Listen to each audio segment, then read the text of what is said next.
참 좋으신 주님을 찬양합니다.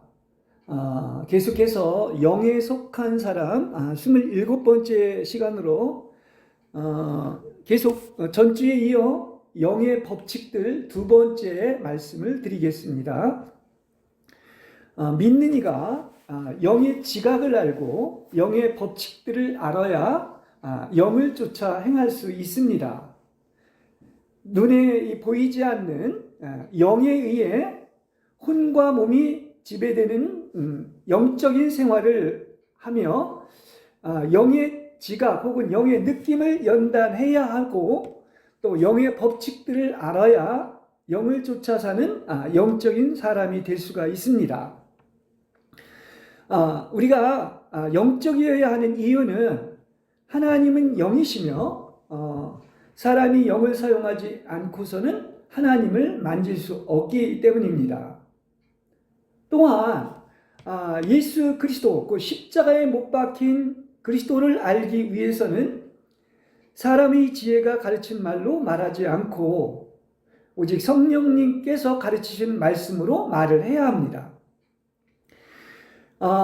고린도전서 2장 13절에 영적인 것들은 영적인 말씀으로 해석한다고 말했는데 이걸 더 정확한 원문대로 번역을 해보면 영에 속한 일은 바로 영에 속한 사람에게 교통하라입니다.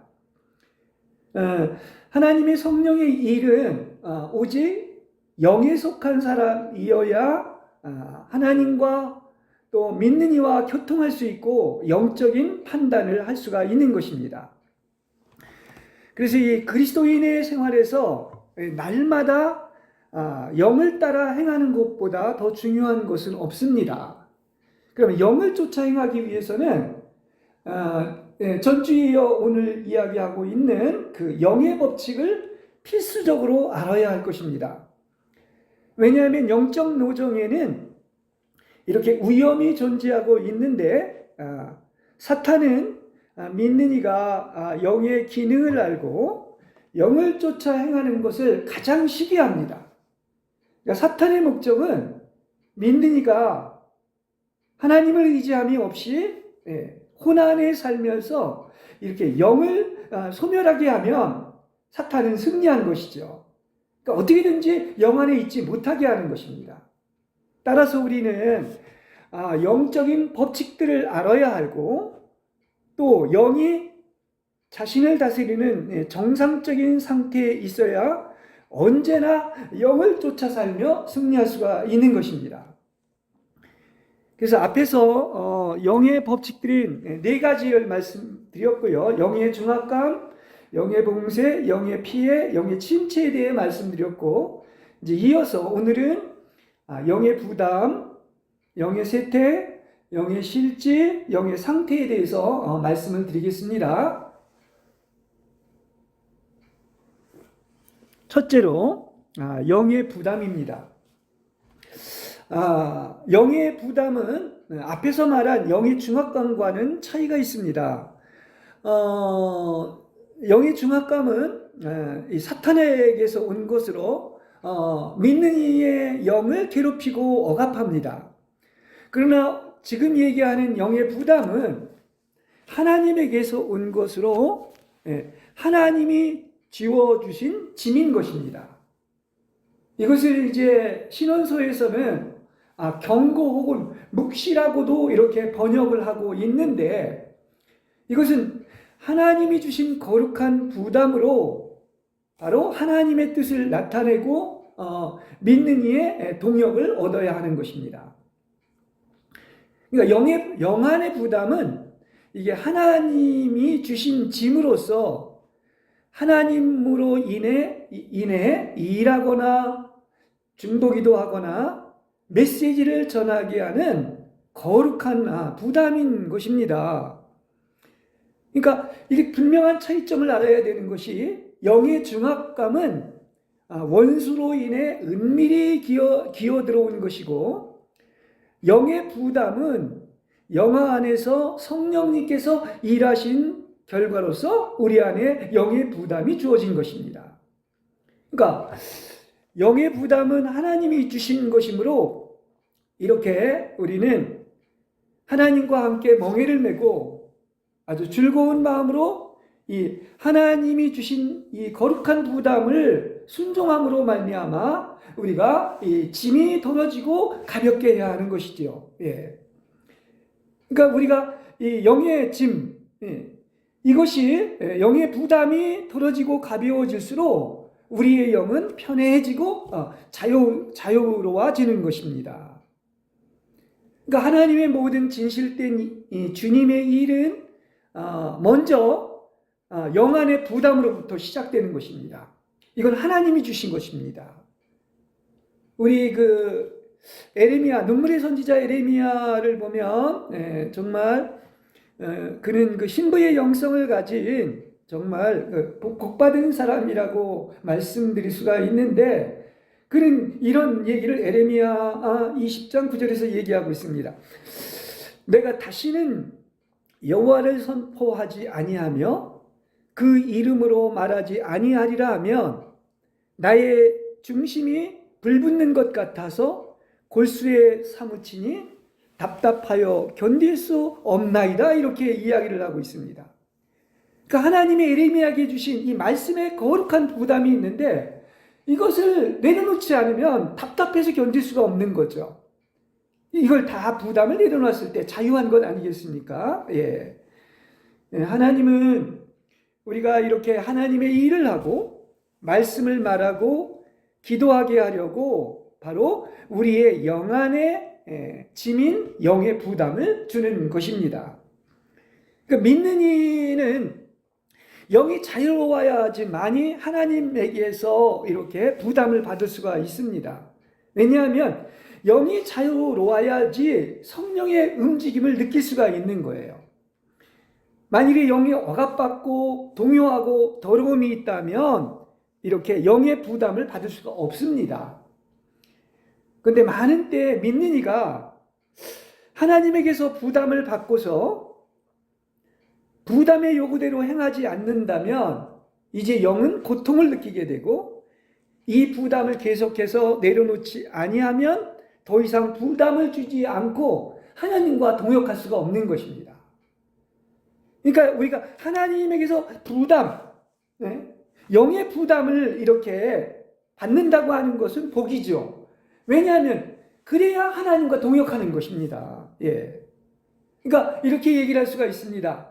우리가 하나님이 주신 부담이 있다면, 영의 부담이 있다면 이제 첫째 부담을 내려놓아야 또 하나님은 다시 둘째 부담을 주시고, 또 둘째 부담을 내려놓아야 이 셋째 부담을 주시는 것입니다. 그래서 우리는 이 영의 부담을 받기 위하여 가장 중요한 것은 항상 우리의 영을 여는 것입니다. 하나님께서 우리에게 주신 부담은 곧 하나님이 우리에게 나타내신 하나님의 뜻입니다. 그러니까 이 하나님의 이 거룩한 뜻이 영의 부담으로 우리에게 주어지는 것이죠. 그러니까 영적인 일은 다 뭐가 있다? 이렇게 부담이 있는 거예요. 그래서 우리가 그 하나님이 주신 그 부담으로 그것을 행했을 때 무거운 짐을 내려놓는 것처럼 우리는 가벼움을 느끼게 되는 것이지요. 그러니까 하나님의 일의 모든 가치는 당신에게 부담이 있느냐 없느냐에 달려 있는 겁니다. 이것이 하나님의 일을 하는 방법인 거예요. 그러니까 언제든지 하나님이 주신 부담을 가지고 이 일을 하면은 이제 가벼워지고 또 자유함을 느끼며 그로 말미암아 우리는 온전케 될 것입니다. 특히 이제 아까 에레미야 얘기를 했는데, 말씀의 사역자에게 영을 해방하는 거룩한 말씀을 주셔서 그 조성된 그 말씀, 그게 바로 영이요 생명인데, 이 영을 강력하게 밀어내서 이 영이 해방되고 부담이 가벼워졌다면 그건 하나님이 주신 참된 말씀인 겁니다. 그리고 그 말씀을 듣는 자나 전하는 자는 다 영이 해방된다고 하는 사실인 것입니다. 할렐루야. 이것이 바로 그 그리스도를 공급하여 사람을 살려내는 것이죠. 우리가 그 영의 부담에서 가장 중요한 것은 바로 무엇입니까? 오직 경륜의 초점인 그리스도를 공급하여 사람들을 살려내는 데 있는 것입니다. 그렇죠? 그러니까 우리가 이렇게 하나님에게서 부담이 있다면 그것을 여러분은 감사하시고 또 전심으로 기도하면은 이 부담을 이렇게 내려놓게 되는 것입니다. 여러분 안에 어떤 일을 위해서 주님이 주신 느낌이 있다면은 그 느낌이 영적인 느낌이 있을 때마다 기도하시기 바랍니다. 자, 이렇게 할수록 하나님은 또 여러분에게 거룩한 부담을 주시는 것이죠. 또 여기에 따라서 일하는 것이 바로 하나님과 동역하는 것입니다. 그렇기 때문에 믿는 이는 반드시 지금 설교하고 있는 영의 법칙을 알아야 하고 또 하나님과 동역할 줄 알아야 될 것입니다. 영 안에 부담이 생길 때마다 우리는 즉시 기도 안에서 이 부담이 무엇을 위한 부담인지를 이렇게 찾아내야 할 것입니다. 그래서 만약 그 부담이 하나님이 주신 것입니까? 하나님이 시킨 것입니까? 악한 영과 싸우는 것이라면 나가서 싸워야 하고, 복음을 전하는 것이라면 복음을 전해야 하고, 기도하라는 부르심이면 기도해야 되고, 영을 해방하라는 말씀을 주시면 바로 그리스도를 공급함으로 이렇게 부담을 내려놓을수록 가벼워지고 자유와 해방과 만족을 누리게 되는 것입니다. 그러니까 하나님의 일을 하는 것은 반드시 이런 법칙이 있는 거예요. 내가 막 힘으로 내 마음대로 하나님의 일을 하는 것이 아니라 바로 누가 주신 것? 하나님이 주신 거룩한 부담을 내려놓는 것이 바로 하나님의 일이고 하나님과 동역하는 것이다 말씀을 드릴 수가 있는 것입니다. 그래서 이렇게 하나님이 주신 부담을 이렇게 내려놓고 이렇게 영이 자유하고 해방되면 우리는 거기에서 생명수를 맛보고 누리게 되어서 이제 천국에 실제가 있다는 것을 이제 체험하게 되는 것입니다. 그래서 이 생명수를 맛보고 누리게 되면은 천국은 바로 우리 가운데 있고 또 우리 안에 있게 된다는 사실인 것입니다.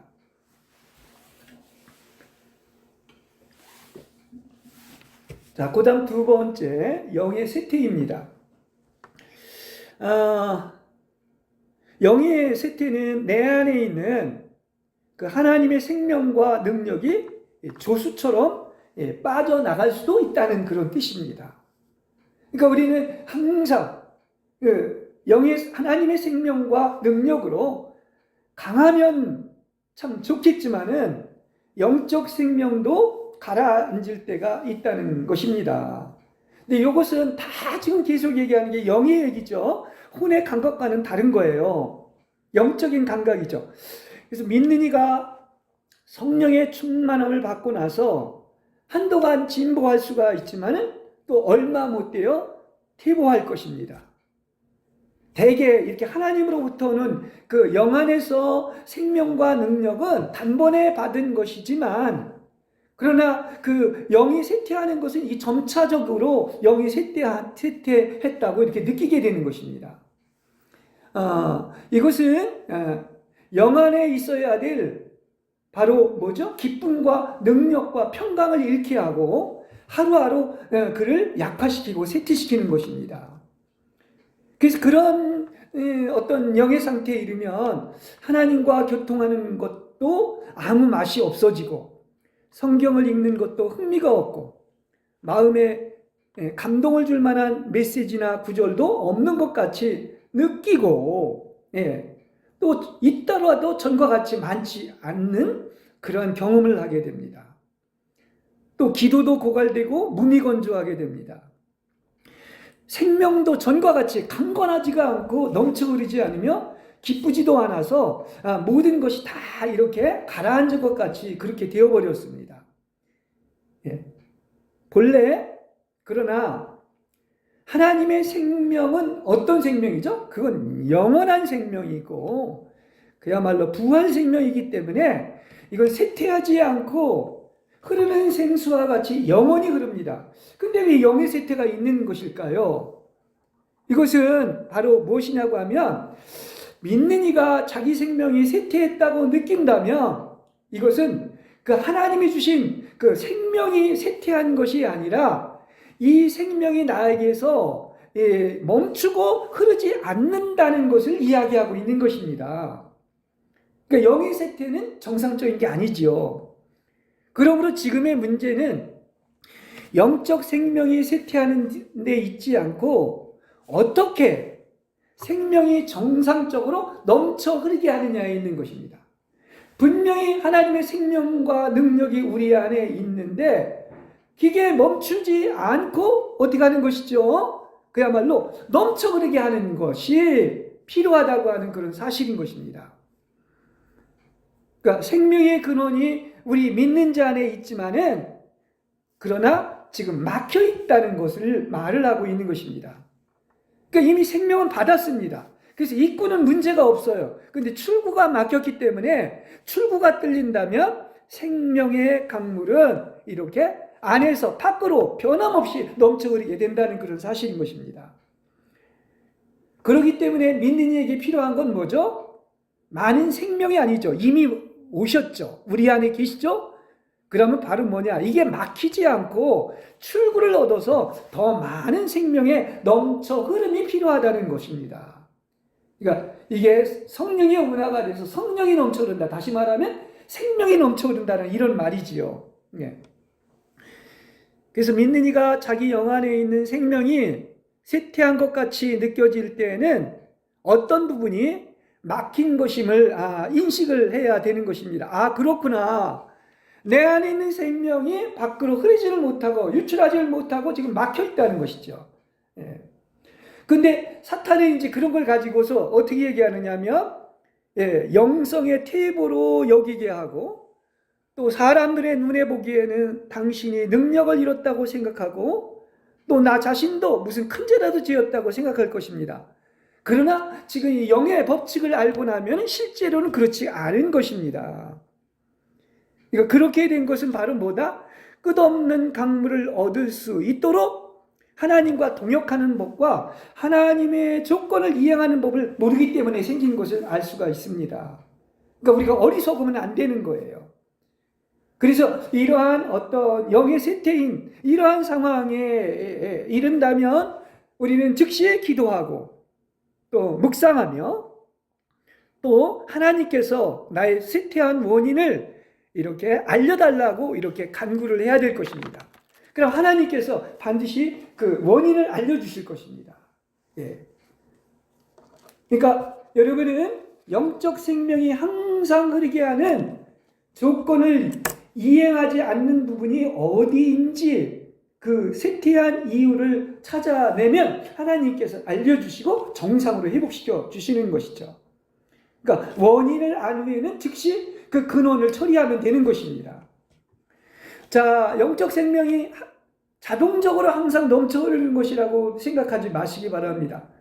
출구를 막는 게 내 자아인 여러분 자신인 것입니다. 그렇죠? 영적 생명은 있는데 이게 혼과 몸을 통해서 흘러나오는 것이기 때문에 이 자아를 통해서 나오려고 하면 자아가 파쇄되고 영이 해방되어야 되는 것이지요. 그러니까 우리는 이렇게 영적 생명의 흐름을 저지하는 원인을 제거하면은 영적 생명은 또다시 넘쳐 흐르게 된다는 그런 사실이지요. 그러니까 하나님의 생명이 흐르는 법칙을 이해하고 이렇게 원수의 공격이라면 그것을 대적한다면 또다시 생명은 강같이 흘러서 넘쳐 흐르게 될 것입니다. 이럴 때 이 생명은 모든 원수의 견고한 진을 이렇게 파고 다시 활기가 있게 되어 전보다 더 힘이 있게 넘쳐 흐르게 될 것입니다. 예. 생명이 넘쳐 흐르는 것이죠. 예. 그러면 넉넉히 이기는 생명으로 우리는 살게 되는 것입니다. 그 다음에 세 번째입니다. 영의 실직이다. 실직은 그 영이 할 역할, 그 일을 지금 잃어버렸다는 그 얘기인데요. 우리가 잠언서 20장 27절에 보면 사람의 영은 여호와의 등이라고 했습니다. 그러니까 다시 말하면 이 사람의 영은 전등과 같은 거예요. 그러니까 사람의 영이 성령을 접할 때에 바로 불이 착 들어와가지고 빛으로 충만하게 되는 것이죠. 예. 그러나 또 성령의 접촉이 없으면, 성령이 떠나면 즉시 또 흑암으로 덮이는 것입니다. 무슨 얘기인지 아시겠죠? 그러니까 하나님의 목적은 항상 여러분의 영이 뭘로 충만하게 되는 거야? 이 성령과 접촉해서 스파크가 일어나서 빛으로 충만하게 되는 것이죠. 예. 어둠에서 빛으로, 생명으로. 그렇죠. 근데 실제 신앙생활에서 많은 때에 이 영이 흑암에 덮여 있을 수 있는 것이죠. 왜 그럴까요? 이것은 사람의 영이 바로 성령님과 접촉을 잃었기 때문입니다. 그러니까 이 스위치를 탁 키면 우리의 영이 하나님의 영과 접촉해서 빛이 오는 것인데, 사람의 영이 성령과 접촉을 잃었다고 하면 또 어떤 것인가? 어두워지는 것이죠. 그렇기 때문에 우리는 항상 이걸 기억해야 됩니다. 우리의 믿는 이의 영이 이게 성령님과 언제나 접촉하고 연결되어 있는가, 이걸 알아보려면은 바로 무엇입니까?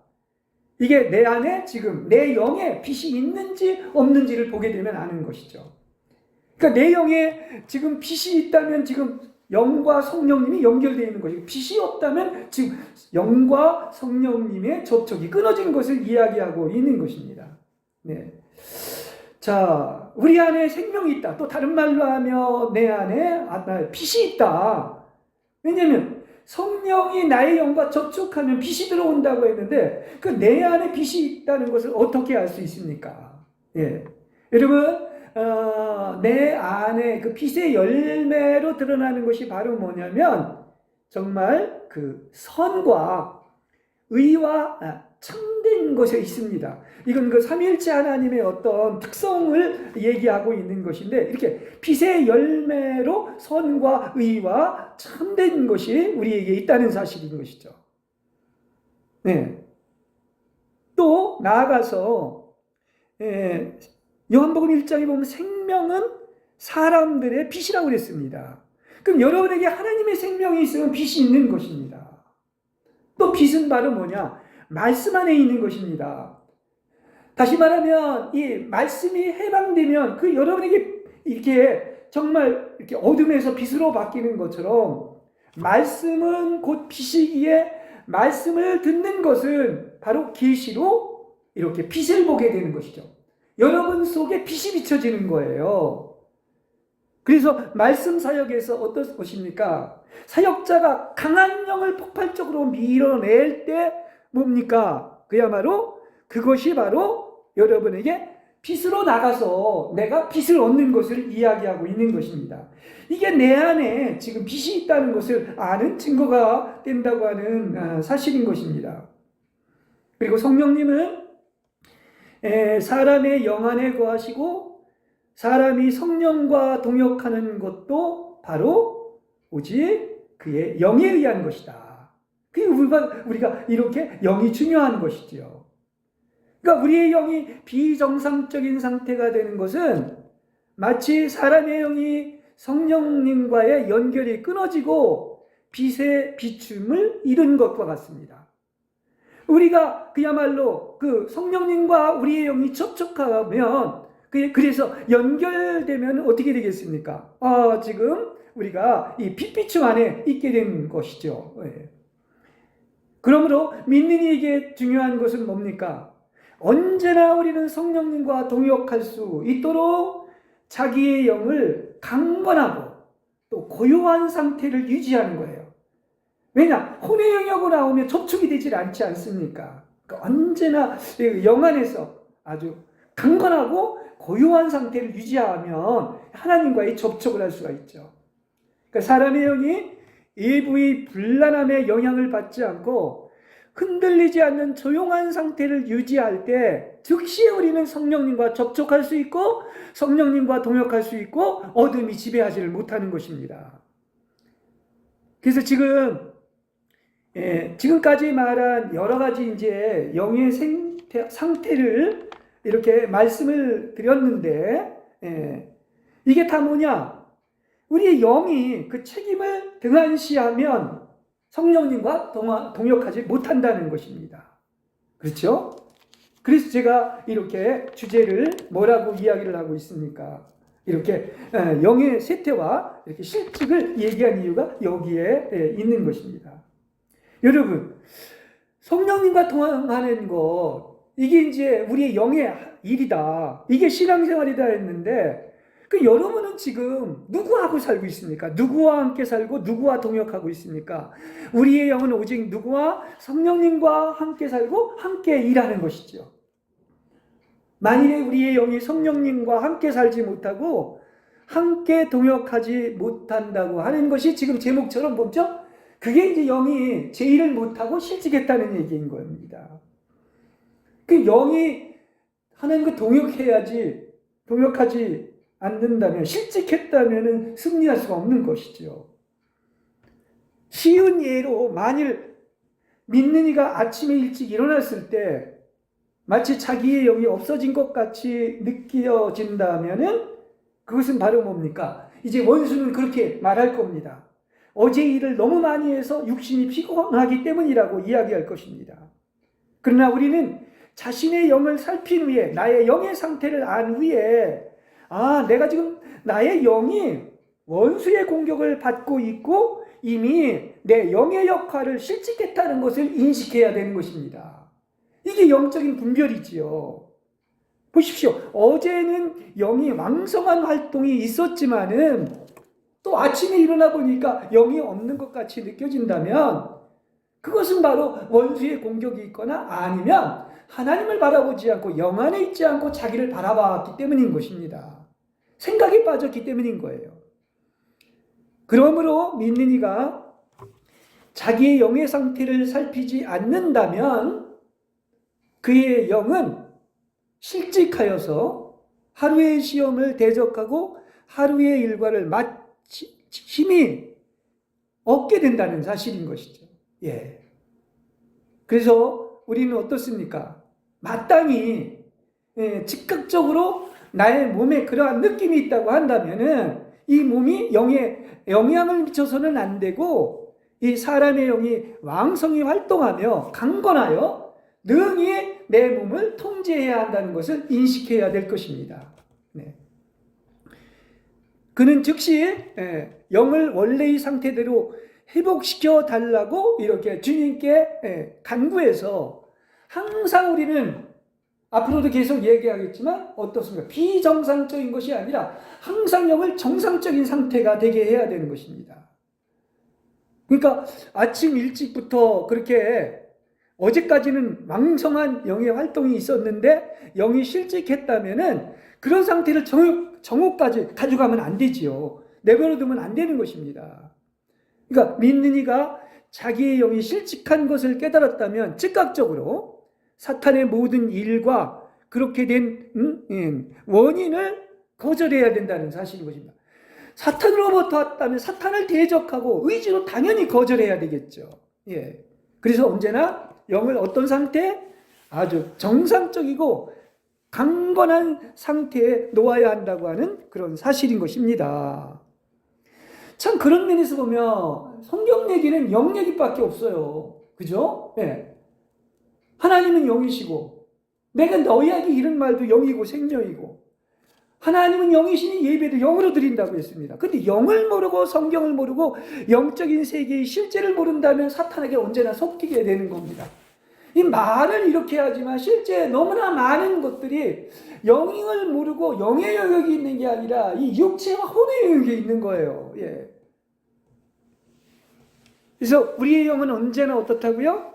그 이제 영의 특징 중에 하나가 바로 신선함인데 그런 그 신선함인 그 유쾌함과 이 자유한 상태에 언제나 머물게 하는 것이 참 중요한 것이죠. 그 영이 지금 정상적인 기능을 작동하고 있다는 사실인 것입니다. 그래서 우리는 이러한 어떤 영의 실직이 있을 때 왜 사탄이 이렇게 자신의 영을 공격할 수 있는지 자기 자신과 환경과 가정과 자녀와 친구와 사업 등에 대해 자세히 살펴보고 기도해야 될 것입니다. 예. 그러므로 이렇게 믿는 이가 자기 영에 이렇게 하나님의 궤도에서 이탈되지 않고 언제나 영 안에서 하나님과 교통할 수 있도록 항상 깨어 있어야 되는 것입니다. 그러니까 깨어 있다는 것은 바로 뭐냐? 하나님의 영과 나의 영이 접촉하는 것이고 이렇게 교통을 언제든지 해서 그 주님을 만나는 것, 주님과의 접촉을 잃지 않는 것, 이게 바로 영이 깨어 있는 것입니다. 그래서 오직 성령님은 하나님을 의지하는 영만이 성령님의 뜻을 성취할 수가 있는 거예요. 의지하지도 않고 어떤 혼외나 육체의 영역에 머문다고 한다면 하나님의 뜻을 성취할 수가 없는 거죠. 그래서 믿는 이는 이렇게 성령님과 일치한 뜻을 따라야 하는데 이게 바로 뭡니까? 그것이 바로 자원하는 영인 거예요. 나는 언제나 나의 영이 어떻다? 성령님과 일치한 뜻을 따르는 것. 이게 바로 자원하는 영이지요. 그래서 믿는 이의 영은 이렇게 언제나 들려오는 성령님의 세미한 음성을 감지하여 즉각 이렇게 반향할 수 있을 정도로 영의 지각이 훈련받고 예민하고 성숙해져야 되는 것입니다. 그러므로 믿는 이는 언제나 어떻습니까? 혼의 영역인 이 자아가 파쇄돼서 혼을 사용하지 않고 언제나 영을 사용하는 법을 알아야 되고, 그래서 이 자아가 파쇄되고 영이 해방된 사람의 특징이 바로 뭐냐고 하면 언제나 영이 자유하고 부드러운 상태에 있게 하는 겁니다. 겉사람이 이렇게 죽은 영이 해방된 사람의 특징은 바로 겸손과 온유인 영이 아주 부드러운 상태에 있는 겁니다. 그래서 어떤 상황에서도 적용할 수가 있는 거예요. 그래서 영이 이렇게 부드러워지면 어떻습니까? 우리는 쉽게, 그건 영에서 하는 일이기 때문에 쉽게 되는 거예요. 영의 법칙이니까 쉽게 다름을 받을 수 있고 쉽게 영적인 느낌을 갖게 되고 쉽게 온전케 되며 쉽게 하나님과 교통할 수가 있게 되는 것입니다. 바로 그러한 영으로 우리의 영이 바뀐 거예요. 부드러운 영으로 바뀐 것입니다. 그래서 믿는 이는 이렇게 영 안의 세미한 음성과 영적인 지각과 느낌을 언제나 따라 사는 사람들인 것입니다. 만일에 그야말로 우리가 어떤 실직한 영이나 또 나아가서 강팍한 영을 가지고 있다고 하면 하나님의 뜻을 준행할 수가 없고 성령님께서 바라는 음성을 듣지 못하게 되는 것입니다. 이와 같이 항상 자신의 영을 어떤 상태에 두는 것이다? 자아가 죽고 영이 살아있는 부드러운 상태, 이 겸손과 온유의 마음, 그 예수의 마음을 가진 상태에 두고, 그래서 영 안에 세미한 지각을 따르는 것이 바로 무엇이냐? 그게 바로 데살로니가전서 5장 19절에 성령을 소멸치 말라는 거예요. 그렇죠? 그게 성령을 소멸치 않는 것입니다.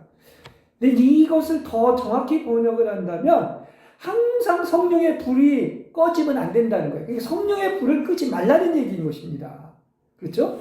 언제나 영을 자유하고 부드러운 상태에 두어가지고 그야말로 세미한 그 지각을 따르는 이 상태를 이야기하고 있는 것입니다. 그러니까 믿는 이의 영의 모든 일과 어떤 감동과 지각을 따르는 것만이 바로 영에 속한 생활인 것입니다.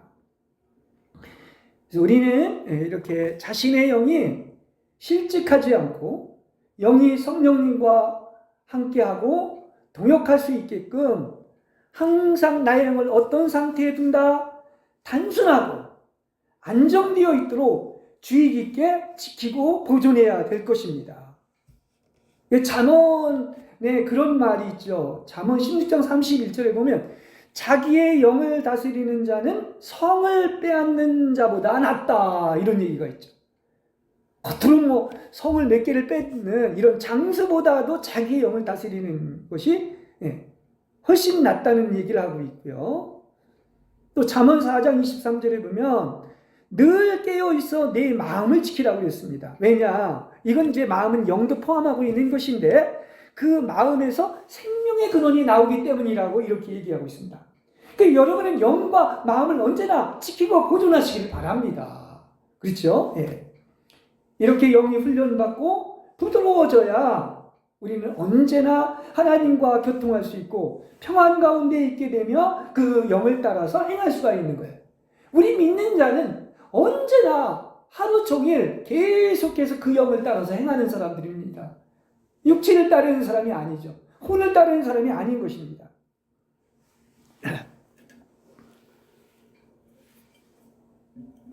마지막 네 번째입니다. 우리가 이제 그 영의 상태, 우리가 영의 상태를 봐야 합니다. 지금 제가 영의 법칙들을 이렇게 말씀을 드렸는데, 가장 중요한 것은 바로 뭡니까? 내 지금 영의 상태가 어떤 상태에 있는가 하는 것을 살피는 것이죠. 예. 그러니까 믿는 이는 자신의 영이 어떤 상태, 정상적인 상태가 무엇인지를 항상 알고 그 정상적인 상태에다 두는 것을 얘기하고 있습니다. 그 정상적인 상태를 보존하고 지키는 것이죠. 그래서 항상 이럴 때 영에 의해서 혼과 몸이 다스려지는 그런 그 영에 속한 사람인지 내가, 아니면 또다시 혼 밖으로 나갔는지, 육체에 속한 사람인지, 그 육체에 속한 믿는인지 이것을 봐야 된다는 사실인 것입니다. 지금 내 영의 상태가 영적 싸움이나 환경으로 정상적인 상태를 잃고, 특히 또 자신을 바라보면 이렇게 염려와 어두움과 두려움이 있든지, 혹은 이렇게 영이 상처를 입고 피해를 입지 않았는데 이것을 우리가 알아야 됩니다. 나의 영의 어떤 상태가 지금 어떤 상태냐, 정말 건강한 상태냐는 것을 보아야 할 것입니다. 예. 그래서 우리가 이제 일반적으로 이렇게 영의 상태를 얘기할 때 네 가지의 상태가 있습니다. 나는 지금 어디에 해당되는가, 이걸 또 우리는 좀 볼 필요가 있습니다. 첫째는 영이 억압받고 퇴보함으로 말미암아 고통받는 상태인 것이죠.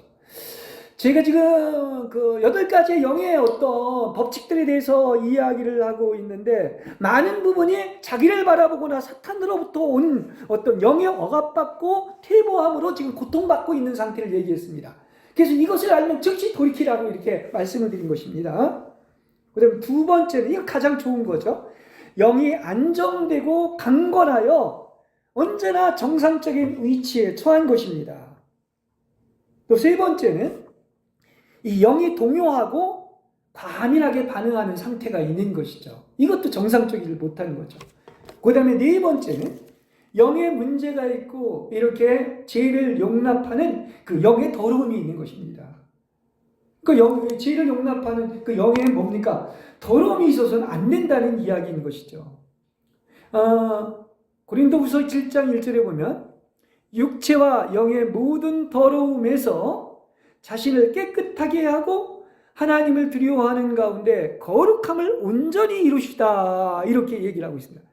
그러니까 우리는 뭐 육체뿐만 아니라 항상 영을 모든 더러움에서 깨끗하게 해야 됩니다. 영이 깨끗하고 자유로워야 되죠. 그죠? 그리고 강해지죠. 이게 이 훈련받은 영의 특징인 것입니다. 그래서 우리는 그 하나님을 언제나 두려워하는 가운데 어떤 것입니까? 그야말로 영이 어떤 것이죠? 성령과 하나님으로 말미암아 온전히 거룩해지는 것을 이야기하고 있습니다. 그래서 우리는 이렇게 믿는 이의 영의 상태가 이 네 가지가 있다는 것을 알고 어떻게 처리해야 하는지도 알아야 되는 것입니다. 자, 지금까지 두 번에 걸친 어떤 영적인 법칙들은 혈교에서 이걸 총괄적으로 말한다고 하면, 믿는 이가 영의 법칙들인 바로 뭐죠? 지금 얘기한 영의 중압감, 영의 범세, 영의 피해, 영의 침체, 영의 부담, 그리고 영의 쇠퇴, 영의 실직을 알아야만이 어떻습니까? 그야말로 영을 정상적인 상태로 즉시 회복시키고 보존하고 영을 쫓아서 행할 수가 있는 것이죠. 알아야지 정확한 처방을 내릴 수가 있고, 그러니까 정확히 알아야지만이 지금 건강하냐 건강하지 못하냐 하는 것을 우리가 알고 건강한 상태로 되돌릴 수가 있는 것 아니겠습니까? 그래서 우리가 이렇게 영이라고 하는 것이 이렇게 때로는 가라앉고 또 답답하고 또 냉담함이나 슬픔이나 상처가 있다면 언제나 우리는 여기에서 벗어나가지고 바로 하늘의 위치와 광명의 어떤 승리와 또 나아가서 하늘을 날아갈 듯한 어떤 기쁨의 상태를 언제나 유지하고 있어야 되는 것이죠. 그렇습니다. 여기 보면 하늘의 위치, 그리고 광명과 승리, 그리고 하늘의 위치에서 이렇게 정말 그 환희와 기쁨의 어떤 노래를 부를 수 있는 영의 상태가 되는 것이죠. 그래서 내 영이 항상 기뻐하여서 구주를 찬양한다고 하는 마리아의 척표가 있는 것처럼 우리는 항상 영의 어떤 기쁨의 상태가 있어야 됩니다. 그러면 당연히 감사와 찬양이 나오는 거예요. 만일에 영이 안정을 잃어버리거나 풀어진 영이 있거나 또 영적 싸움에 시달려 지쳐 있거나 영 안에 더러움이 있다고 하면은 이것은 또 실패하게 되는 것입니다. 그러므로 우리는 언제까지나 영이 어떤 강건하고 더러운 것에서 벗어나서 청결한 상태 속에 있다. 이 영이 청결하다고 하는 것. 혼과 육체가 섞이지 않은 청결한 상태. 그래서 이렇게 자유로워진, 영이 자유로워진 해방된 상태에 있어야 한다고 하는 사실인 것입니다. 그러죠. 왜 요한일서 1장 9절에 보면 만일에 죄를 범하면 주님께 나와서 회개하고 보혈로 깨끗함을 받고서 언제든지 청결한 상태를 유지해야 되는 것입니다. 그리고 이것이 더욱더 청결해지면 제일 지라고 해도 짓지를 않게 되죠. 여러분, 이렇게 믿는 이의 영이 이렇게 성령님의 특징과 같이 성령의 능력, 그리고 청결함, 그리고 부드럽고 온화한 성품, 이렇게 거룩한 성령의 수준에 이르도록 우리는 어떻게 해야 된다?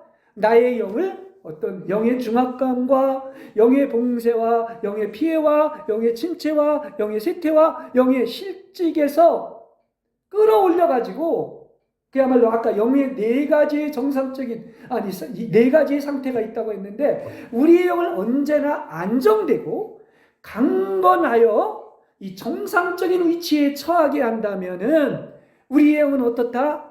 하늘을 나는 것처럼 하늘들의 위치에 있게 되고, 그래서 우리는 언제든지 그 영을 따라서 이렇게 행하게 되고 그 영과 동역하고 또 그 영과 연합될 수가 있는 것입니다.